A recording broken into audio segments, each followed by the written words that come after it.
काय आरोपींना म्हणजे सध्या काय परिस्थिती? गेले 2-3 दिवस नाशिक जिल्ह्यात चांगला पाऊस होतो आहे आणि त्याच्यात युरियाची मागणी वाढलेली आहे. त्या अनुषंगाने कृषी विभाग युरियाच्या वितरणावर लक्ष देऊन होतं आणि आज पोलीस प्रशासनाच्या मदतीने कृषी विभागाने जे काही युरियाचा काळा बाजार केला जातो तो विंचूर परिसरात एका शेडमध्ये जे अनुदानित युरिया आहे ते इंडस्ट्रियल युरियाच्या बॅगमध्ये बदल करून त्याचा काळा बाजार करण्याचा काही व्यक्ती प्रयत्न करत होत्या.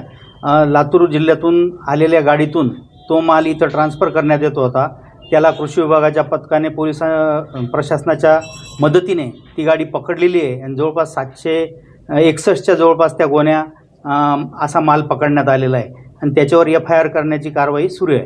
किती रुपये किमतीचे मूल्य आहे बाजारामध्ये? त्याची बाजार मूल्य 266 रुपये जरी असला तरी तो अनुदानित आहे आणि 2,000 ते 2,100 रुपये त्याची पूर्ण प्राईज असते.